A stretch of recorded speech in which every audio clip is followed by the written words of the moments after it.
Right, our crappy culture.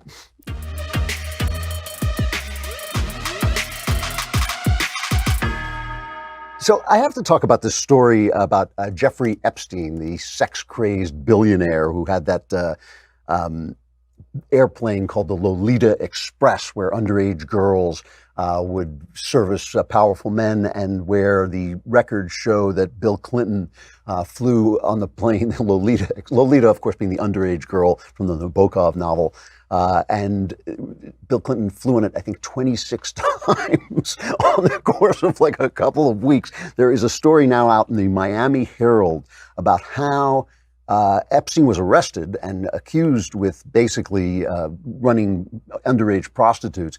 But there was a story about how that case was buried by the guy, Alexander Acosta, who is now the labor secretary, I think, is he the Department of Labor? I think he's the Department of Labor in the Bush administration. I want to just play this piece of this girl. Virginia Roberts was 15. She was working at Mar-a-Lago. She was working at the Trump Hotel when she was recruited by a woman that Epstein used and brought in to become basically his hooker and then spread around to other men.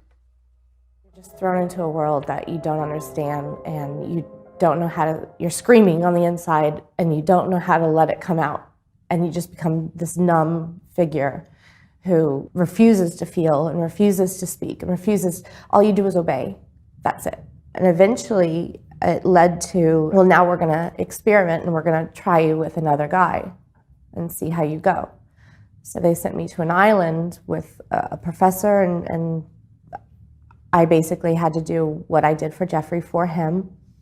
So it's very private. It's the perfect world for a billionaire getting away with what he was doing. He could hold big parties there and have huge orgies there, and nobody would have any idea what was going on because it was so quiet and so protected. You know, it started with one, and then it trickled into two, and then so on and so forth. And you know, before you know it, I'm being lent out to politicians and to academics and to people that royalty.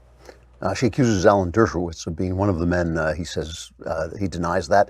In 2007, the FBI had prepared a 53-page federal indictment charging Epstein with sex crimes that could have put him in federal prison for life. This is from the Miami Herald.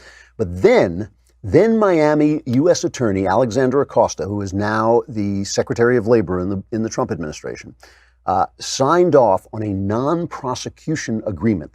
These charges could have put Epstein in prison for life. But this was negotiated, signed, and sealed so that no one would know the full scope of Epstein's crimes, though he did have to sign on as a sex offender. The indictment was shelved, never to be seen again. Here's what I want to talk about for just a second about our crappy culture, is that sexual morality has now become a political bludgeon. And in being a political bludgeon, of course, it only applies to Republicans. It only applies to one side or to Democrats who are now out of power. So Bill Clinton is now getting the full brunt of the charges that he was protected from for 30 years. But when Roy Moore, remember, was accused of having touched the bra of an underage girl 30 years ago, we were lectured continually about how evil it would be for Republicans to vote for Roy Moore to keep the majority that we had in the Senate. We were told, oh my God, what has happened to the Republican Party that it would vote for a man of this kind? And what I said was we should vote for him and then censure him, make sure we keep the majority and then throw him out and replace him. When Bob Menendez in New Jersey was running, a guy who has been very, very credibly charged with going after underage prostitutes and dealing in vast corruption, suddenly nothing. We have heard nothing about the corruption of the Democrat Party. We have heard nothing about the cynicism of the newspaper that said, just bite your tongue and vote for Menendez. I mean, it's all on one side. So what happens eventually? You have one side, the left, who the far left has absolutely no loyalty to the Constitution. They hate the First Amendment. They hate the Second Amendment. But they want to ban all kinds of speech. They want to ban all kinds of guns. They are not friends of the Constitution. When they are accused of sexual malfeasance, nothing. Crickets.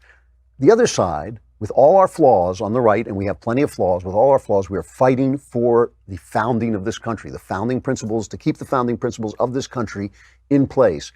If we pinch some girl, or if we did something wrong, or if in this case of Jeffrey Epstein did something totally wrong, they come after us full force, right? They come after us full force. The effect of that is what? It means that those of us who are defending the Constitution have to choose between our sexual morality and the Constitution. We have to say, like, hey, you know what?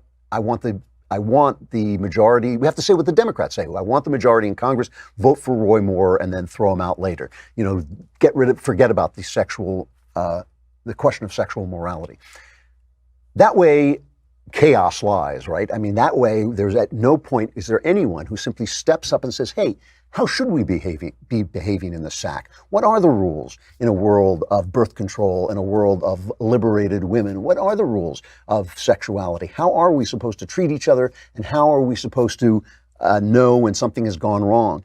I think this conversation has got to be taken out of politics. I think we have got to say, all right, we get it. All the politicians are bad guys, but what do we condemn? What is a basis for throwing people out of office? What is a basis for getting fired? When do we believe women and when do we not? We have to have those conversations, but we can't have them in the context of losing power if it only applies to one side. This is yet another reason why our corrupt and one-sided press is so damaging to the country, because we can't have a conversation about cultural mores without dealing in politics. And when you're dealing in politics, you're fighting for power, and nobody's going to give up power in the name of morality. It's just not going to happen.